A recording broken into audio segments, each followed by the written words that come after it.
Hello students. Last video lecture में हमने 8.2 से कुछ क्वेश्चन किए थे। क्वेश्चन नंबर 1 के 5 पार्ट्स है, उन्हें कवर कर लिया था। और क्वेश्चन नंबर 2 का मैंने आपको हिंट दिया था भी किस तरह से आपने इसको कवर करना है, ये हमने डिस्कस किया था। आज का जो अपना टॉपिक है, जो क्वेश्चन रहेगा, वो है क्वेश्चन नंबर बेसिकली जो थर्ड क्वेश्चन है ना, इम्पोर्टेंट है। इसमें हमें चैप्टर 3 में जो कंसेप्ट सीखा था उसका थोड़ा सा यूज होगा, और उसके अलावा हमने क्वेश्चन नंबर 4 को डिस्कस करना है। और मैंने कहा था कुछ टेबल को देख के कुछ आपको चीज़ें बताई जाएगी किस तरह से उसको एनालाइज किया जाता है। आपने टेबल को समझ लिया होगा, उसी की समझ पे हमें उसको आगे सोल्व करना है। चलो स्टार्ट करते हैं। सबसे पहले क्वेश्चन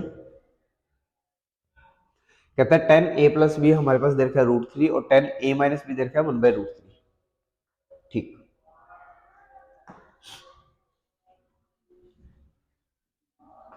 क्या दे रखा है हमें?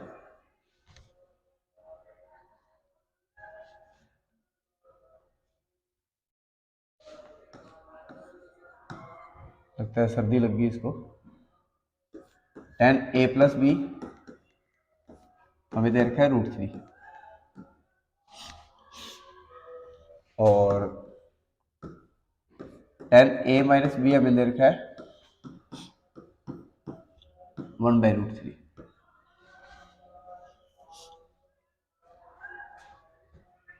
कुछ रिस्पॉन्स बढ़िया नहीं आ रहा है इसका।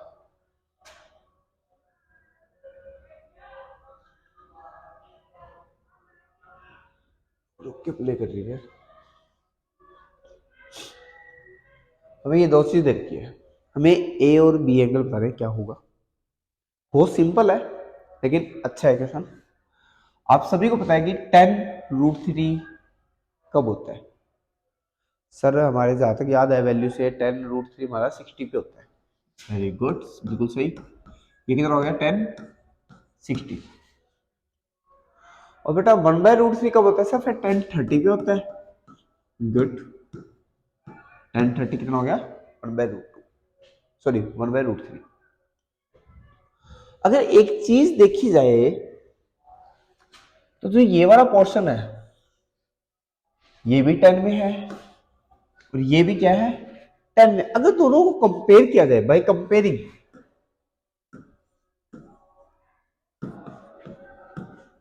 हमें क्या मिलेगा बेटा? सर 10 10 से कंपेयर हो रहा है तो a+b को जो कंपेयर होना पड़ेगा वो 60 के साथ होना पड़ेगा, और जो a - b है उसको कंपेयर होना पड़ेगा 30 के साथ। ओके, नाउ सर हमें ए और बी की वैल्यू चाहिए। अब तो चैप्टर 3 की तरह जैसे एक्स वाई में इक्वेशन होती थी उसी तरह से इक्वेशन बन गई है। Very good. आपने क्या करना है? दोनों को सोल्व करना है बाय सोल्विंग 1 एंड 2।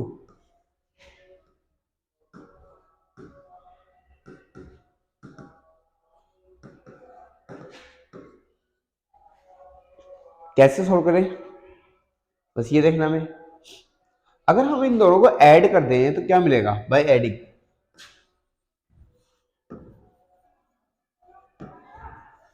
क्या मिलेगा हमें ऐड करने से? सर 2a मिलेगा, इधर 90, तो a कितना आया? 45। Use the value of a in equation 1।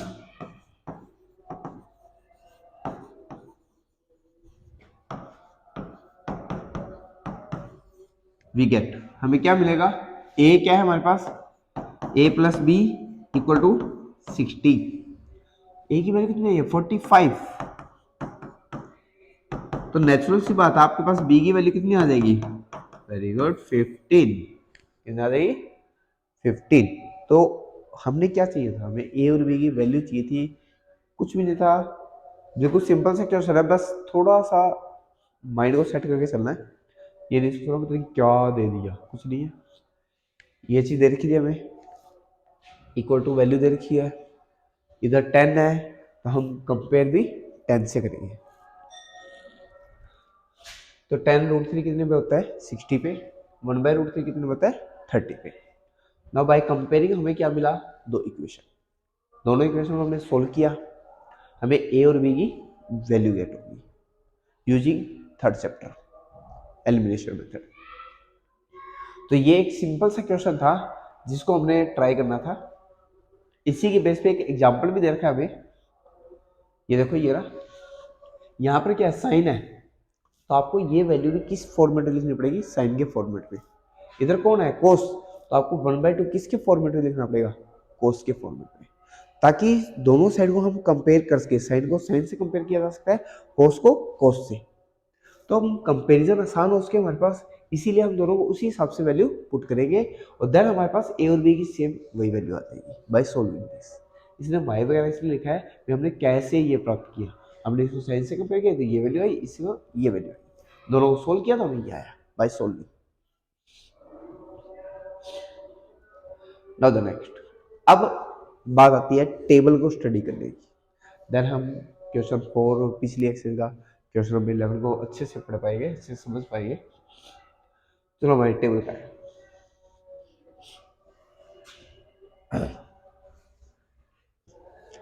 कल तुम्हें वैल्यू बताई थी सारी, अब इसी वैल्यू को हमें एनालाइज करके कुछ छोटी छोटी बातें समझनी है, वो आपने ध्यान रखना है, चाहे आप नोट कर ले उसको, चाहे अपने माइंड में याद कर ले, कैसे भी करें, बट ध्यान रखना है। क्या देखो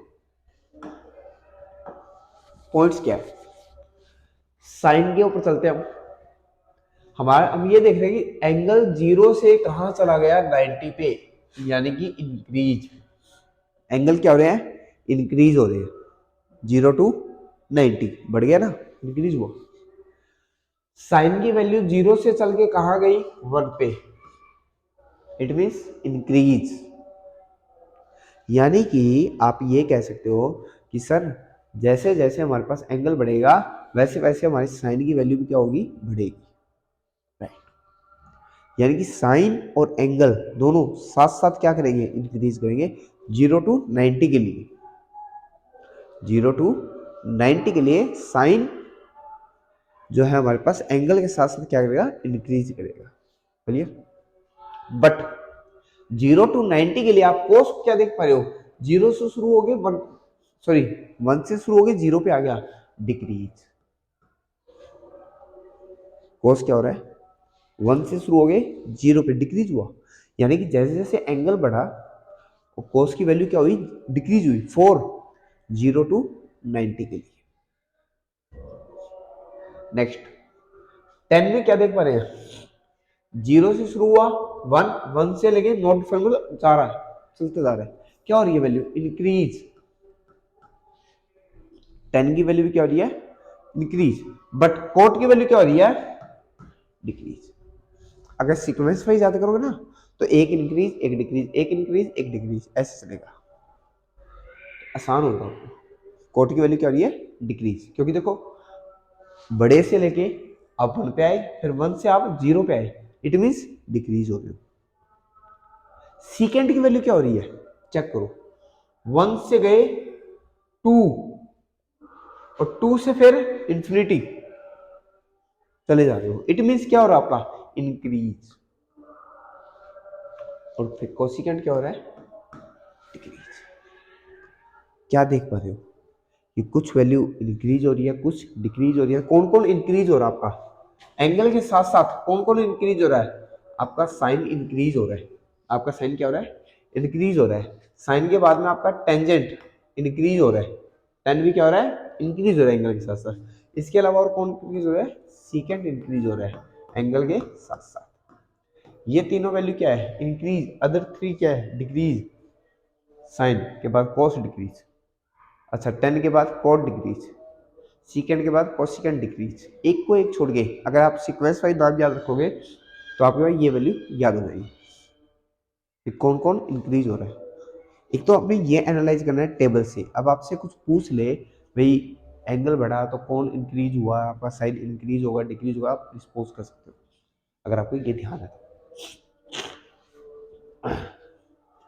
नेक्स्ट पॉइंट क्या आता है जो आपने एनालाइज करना है, वो देखो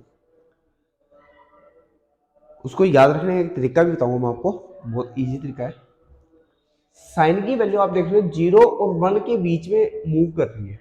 0 से 90 के लिए 0 और 1 के बीच में मूव कर रही है, इससे 1 से ऊपर नहीं गई, 0 से कम नहीं आई।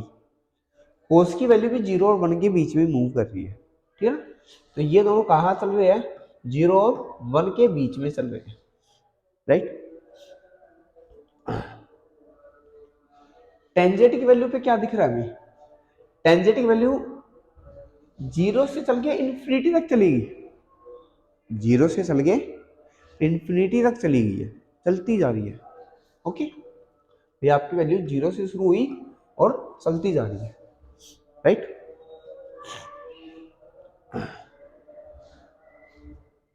अच्छा, कोट की वैल्यू लेते हैं पहले। कोट की वैल्यू हम देख रहे हैं कि 0 से इन्फिनिटी से शुरू हो गए 0, यानी कि 0 से इन्फिनिटी ही है, चाहे बेशक वो लेफ्ट से आ रही हो चाहे राइट से, वो कोई नहीं है, यानी कि 0 से लेके इन्फिनिटी तक ही है। ओके, कोसिकेंड और सीकेंड में क्या देख पा रहे हो, 1 2 इन्फिनिटी, इट मीन्स क्या देख पा रहे हो, 1 भी है, 2 इन्फिनिटी, 1 से छोटी है क्या, ये देखिए 1 से छोटी वैल्यू आपको रिसीव हुई है कहीं भी, मेरे हिसाब से कहीं नहीं हुई, मैं 1 से छोटी कोई भी वैल्यू नहीं है इसमें से, यानी कि 1 से बड़ी वैल्यू है, 1 से सिर्फ बड़ी वैल्यू है आपके पास। तो इसकी टेबल को आप कैसे ध्यान में रखोगे वो चीज देखिए।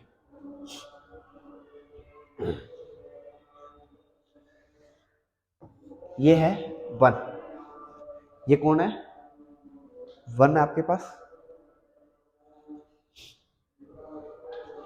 और ये कौन है, 0।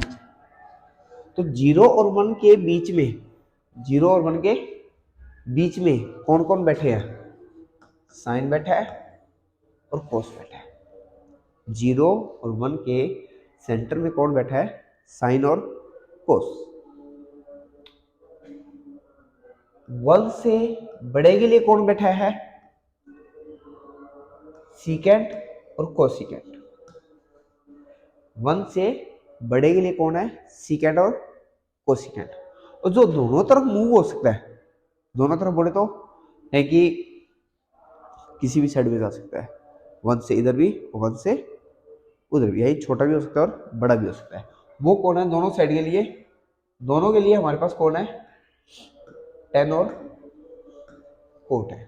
बात को याद रखना है तुम्हारे पास वैल्यू किस तरह से है, या फिर इसको मैं अलग डायग्राम बनाऊं तो मैं ये कह देता हूँ, रुको, मैं ये कह देता हूँ यहाँ 1 है, यहाँ कौन है, 1 है हमारे पास, 1 से इधर कौन रह गया, इसका डायग्राम और क्या बना सकते हैं हम,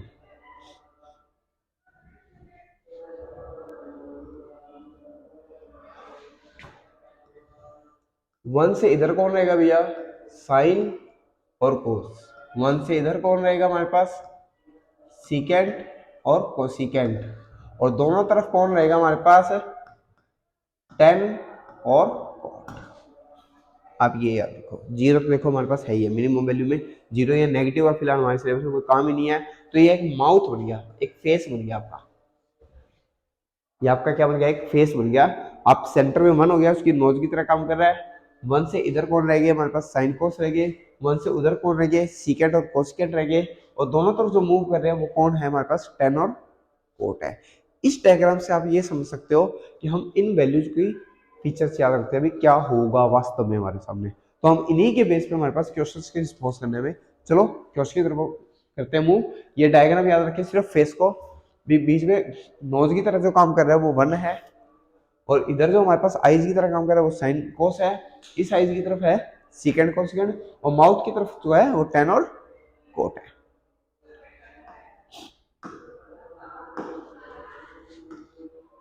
चलो क्वेश्चन,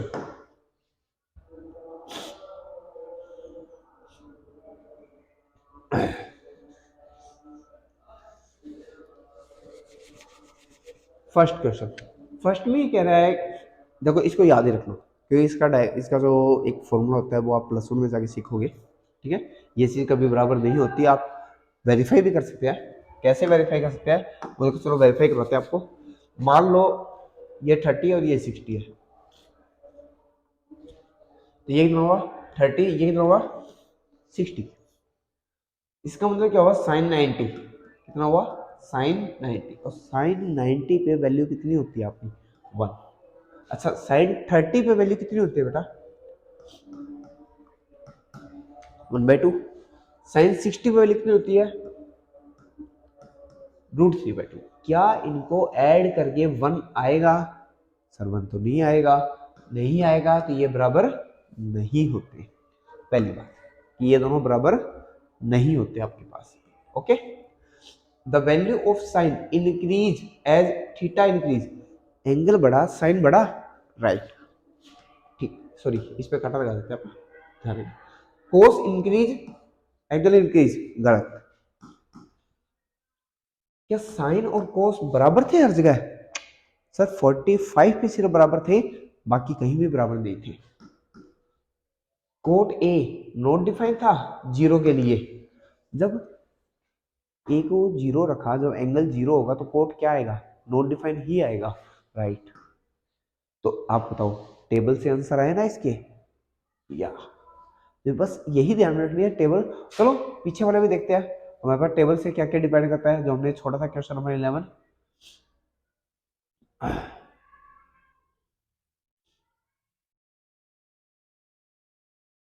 यहाँ देखो, the value of 10 is always less than 1। क्या 10 की वैल्यू हमेशा 1 से छोटी थी? 10 तो दोनों तरफ मूव करता है, रॉन्ग। क्या सीकेंड की वैल्यू 12/5? सर 12/5 कहने का मतलब हुआ कि 1 से बड़ा नंबर, और सीकेंड की वैल्यू हमारे पास क्या थी भैया 1 से बड़ी, और ये भी क्या कह रहा है 1 से बड़ी। पॉसिबल है? पॉसिबल है सर, गुड। हमें वैसे देखो होती नहीं 12/5, बट पॉसिबल है क्या 1 से बड़ी पॉसिबल है? सर हो सकती है, कभी तो होगी, कभी ना कभी तो होगी। कोस इज द एब्रिविएशन, ये तो हमने कर लिया था, ये भी हो गया था। ये देखो क्या साइन की वैल्यू 4/3, 4/3 इसका मतलब 1 से बड़ी, 1 से छोटी होती है साइन की वैल्यू, ये भी नहीं। अब बताओ इस एक्सरसाइज के 3 क्वेश्चन किस पे बेस पे है? टेबल के बेस पे। ये अगर आपको टेबल समझ आई समझो, ये समझ आए 1 मार्क्स के लिए आपसे ऐसे ऐसे क्वेश्चन पूछे जा सकते हैं, भाई ये चीज टेबल के बेस पे एनालाइज करवा सकते हैं कि क्या होगा। और पिछली एक्सरसाइज के भी सारे क्वेश्चन किसके बेस पे थे? इसके टेबल के बेस पे। तो ये टेबल जो है ना एनालाइज करनी आनी चाहिए आपको, कि किस तरह से हम टेबल को समझे, कि कौन सी वैल्यू छोटी है कौन सी वैल्यू बड़ी है, क्या हो सकता है, वो माउथ याद रखिए।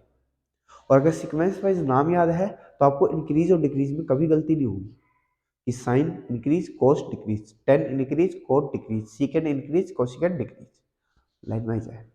और माउथ अगर याद है तो आपको ये चीज समझ आ जाएगी। तो ये कहानी थी हमारे पास चैप्टर 8 की 2 एक्सरसाइज की, एक्सरसाइज नंबर 1 और एक्सरसाइज 2।